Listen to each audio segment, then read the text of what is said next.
Hello everyone, today we have new video review, but first, as usual, let me invite you to check video review with another kit from Miniart here. And of course you can visit our website here. You will find their detailed review articles with detailed photos and text in Russian and English. So, as for the kit which we're gonna review today, this is a model from Miniart, of course, which is molded in 35 scale, and it copies Su-85. This self-propelled gun was introduced right after Su-122.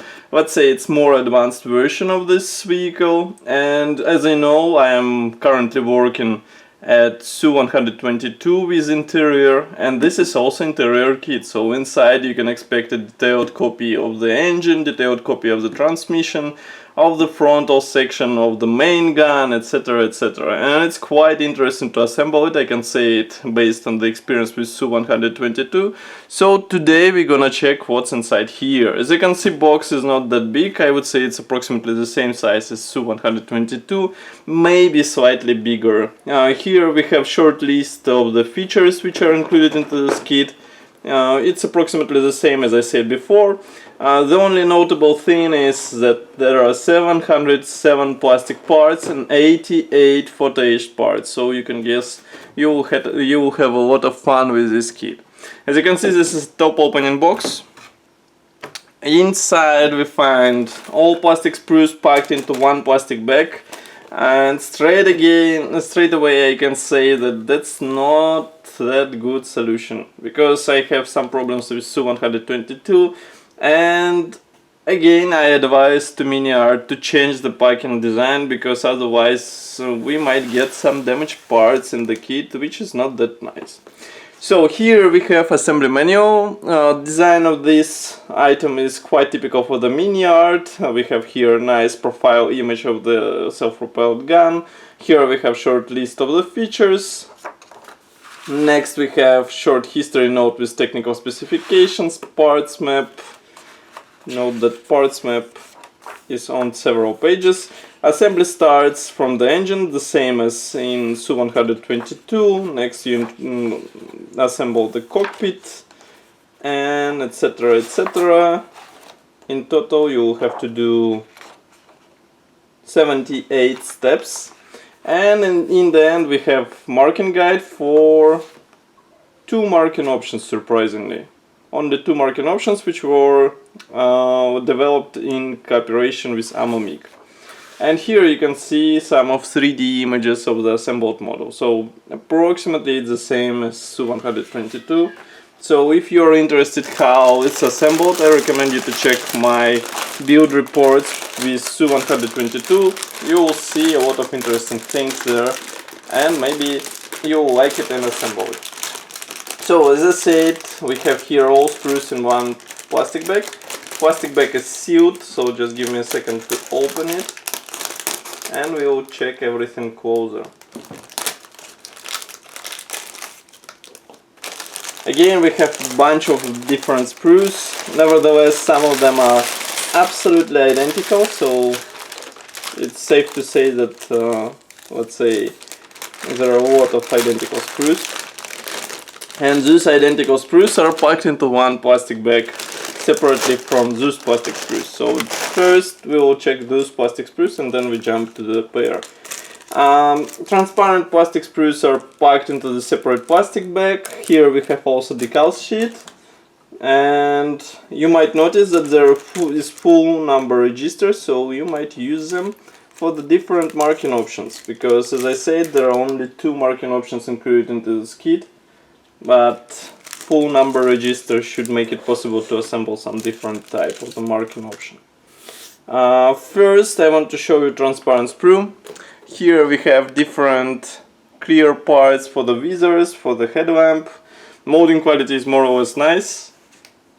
Of course you will need masks for those parts, or maybe mask all, or maybe even just to paint them carefully and you're done. I can say that it's easy to work with those visors. They just slot into the right spot, and you don't have to worry about possible fitment problems. Here you can see decal sheet. So as I said, we have full number register in red and white colors. Also we have here small writings for one of the marking options, and it looks overall quite nice. I didn't apply decals yet. I haven't applied decals yet, so it will be interesting to see how they behave in real experience, let's say. For now I can say only that the quality is quite nice. Then we have PE thread, which is packed into the small cardboard envelope. PE thread is approximately similar to the one we saw in Su-122, so we have here unpainted plastic parts. Some of them you will have to bend, some of them you will have to attach straight away in the part, so you will see it in the assembly manual. As for the assembly manual, I can say straight away that those kits, Su-122 and Su-85,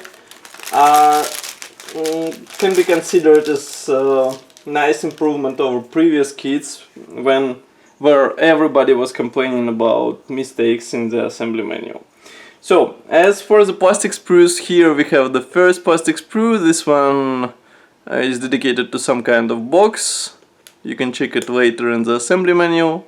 Again, note the attachment points. They are connected to the sides, so you will have to be careful while separating these parts of the sprue. Next we have separate plastic sprue for Su-85 specifically. Why? Because here we have special parts like side walls, rear wall, also the top of the frontal section, and also the glacis plate here. Of course these are different from Su-122, so that's why it is molded in form of this narrow separate plastic sprue. Of course molding quality is quite nice, so no worries. It should be easy to assemble those parts. Next we have two interconnected plastic sprues. Here you can see the first one. Here we have some parts for the main gun, some hatches, also some Pioneer tools. Note that main barrel is molded as one piece, and I think there should be a... actually no, there is no boring because it wasn't present on the real gun. And here we have some of the other plastic parts for the interior detailing. For example, here you can see special containers for the ammo inside the frontal section. Next we have plastic sprues with some of the interior parts. For example, this one I can say that the biggest share of the parts will go into the frontal section. For example, here we have the driver's seat, some of the pedals, oxygen bottles, and etc, etc. Again, the molding quality is quite nice, but be careful because some parts are quite thin, so you have to separate them with due care. On the second plastic sprue we have rear armor plate, some parts for the rear section of the vehicle, transmission cover, fenders, and some different boxes which should be used on the vehicle. Next we have separate plastic bag with tracks. Those you will have to cut and glue together. Of course, plastic tracks with separate links should ensure better detailing and easier weathering. Here we have some of the transmission and engine parts. Again, molding quality is on the same level, so no worries.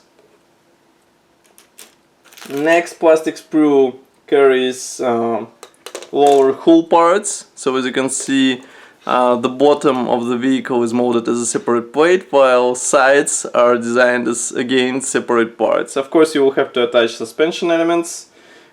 Here we have two types for the part which should be installed here, and it will cover the engine, let's say, air intakes.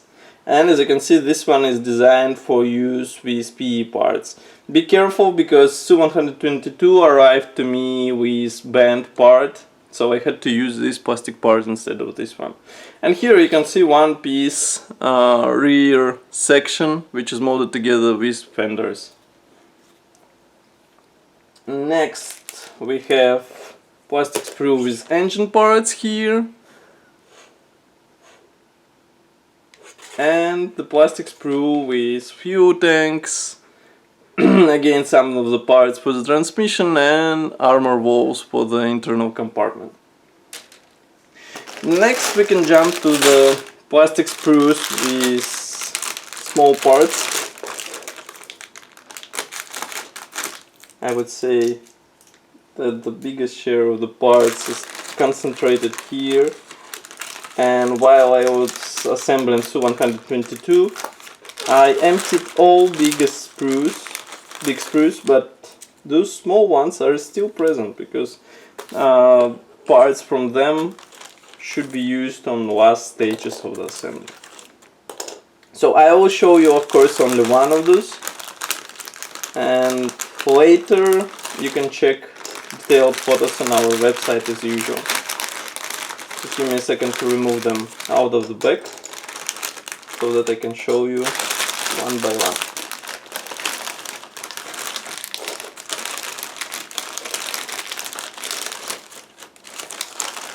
Actually, it's quite interesting why Miniart always choose such approach to the parts, and it's not parts, it's sprues design, where we have a lot of small sprues with same parts and you have to search through them for the necessary part.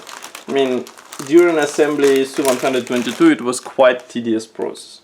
So here you see the first plastic sprue with special columns for the shock absorbers. Here we have suspension arms and parts for the fuel tanks. Next we have plastic sprue with some minor elements for the external detailing. Note again, we have here a lot of attachment points and you will have to be careful with them because otherwise part might be broken. Next we have mask for the main gun, cover for the top cover, for the roof of the vehicle. This plastic part contains panels for the radiator and some parts for the transmission and fuel tanks panels. Next we have here some parts for the interior.